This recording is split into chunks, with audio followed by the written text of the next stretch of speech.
दोस्तों, क्या आपने कभी फैक्ट्री में सूरजमुखी का तेल बनते देखा है और उनमें किस चीज को मिलाया जाता है आपको पता है? और उसकी खेती कैसे की जाती है आपको पता है? तो चलिए दोस्तों, आज हम लेकर चलते हैं सूरजमुखी से ऑयल निकालने वाली फैक्ट्री में, जहाँ पर बड़ी बड़ी मशीनों के द्वारा सूरजमुखी के बीज से ऑयल निकाला जाता है। वैसे अगर इसके प्रोडक्शन की बात करें तो देश के कई राज्य इसका काफी ज्यादा मात्रा में प्रोडक्शन करते हैं। किसान इसे अपने खेतों में उगाकर फिर पकने पर इसके बीज को स्टोर कर लेते हैं और वहीं से इसे फैक्ट्री में लाया जाता है।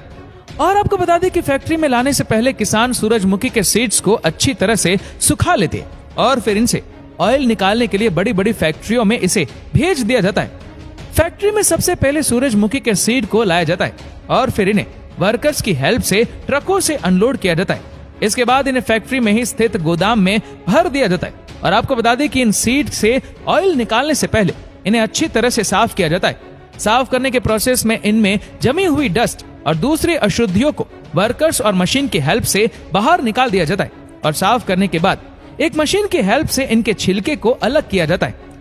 छिलके को अलग करने के लिए एक तरह की मशीन का इस्तेमाल किया जाता है और इस मशीन में वर्कर्स की हेल्प से सूरजमुखी के सीड्स को डाल दिया जाता है और फिर इस मशीन में लगे हुए प्लेट्स सीड्स के छिलके को अलग कर देते हैं और ये छिलका मशीन के दूसरे तरफ से बाहर निकल जाता है। अब हमारे पास शुद्ध सीड्स बचा होता है। अब इसे आगे के प्रोसेस के लिए बढ़ा दिया जाता है और ये प्रोसेस पीसने का होता है। इसके लिए इन सीड्स को ग्राइंडिंग मशीन में डाला जाता है और ये काम वर्कर्स के द्वारा किया जाता है।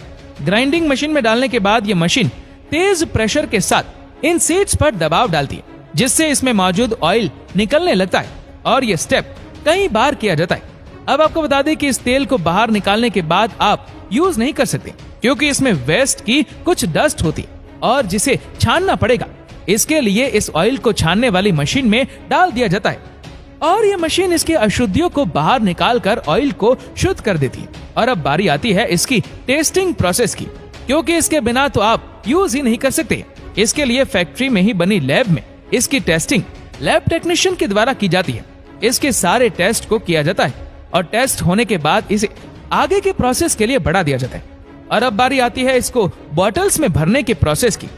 इसके लिए ऑयल को मशीन के एक बड़े से स्टील के टैंक में डाल दिया जाता है, जिसमें प्लास्टिक की बॉटल्स लगी होती है और इसमें इस ऑयल को भर दिया जाता है। मशीन में लगे हुए रोबोटिक आर्म की हेल्प से इन बॉटल्स को एक एक करके आगे बढ़ाया जाता है और मशीन में ही लगे एक पाइप से इन बॉटल्स में ऑयल को भर दिया जाता है। इस तरह हजारों बॉटल्स को कुछ घंटे में भर के कंप्लीट कर लिया जाता है। इसके बाद इन ऑयल्स को कन्वेयर बेल्ट की हेल्प से एक एक करके आगे बढ़ा दिया जाता है और जहां पर इसकी लेबलिंग प्रोसेस का काम किया जाता है। इसके लिए लेवल मशीन की हेल्प से इन बॉटल्स पर कंपनी के लगे लोगों का लेवल रोबोटिक आर्म की हेल्प से बॉटल्स पर बढ़िया तरीके से स्टिक कर दिया जाता है। तभी तो मालूम चलेगा कि इस कंपनी का माल है। लेवल लगाने के बाद इन बॉटल्स को आगे के प्रोसेस के लिए बढ़ा दिया जाता है, जहां इन पर एक मशीन की हेल्प से बॉटल्स पर कैप को सेट कर दिया जाता है और उसे बंद कर दिया जाता है। अब आखिरी प्रोसेस को किया जाता है, जिसमें इन बॉटल्स को पैकिंग मशीन के द्वारा पैक किया जाता है और इसके लिए पैकिंग मशीन इन बॉटल्स को एक ग्रुप में सेट करके प्लास्टिक की हेल्प से सील कर देती है और आगे भेज देती है, जहां पर लगे वर्कर्स इन बॉटल्स को बड़े बड़े बॉक्स में पैक करके टेप से सील कर देते हैं और मार्केट में भेज दिया जाता है, जहां से आप इन्हें खरीद कर बढ़िया अपना यूज कर सकते हैं। वैसे इसे आप खाने में तो इस्तेमाल कर ही सकते हैं, इसके अलावा आप इसका इस्तेमाल दवाई के लिए भी कर सकते हैं। ये ऑयल हेल्थ के लिए काफी अच्छा माना जाता है, क्योंकि इसे आसानी से पचाया जा सकता है।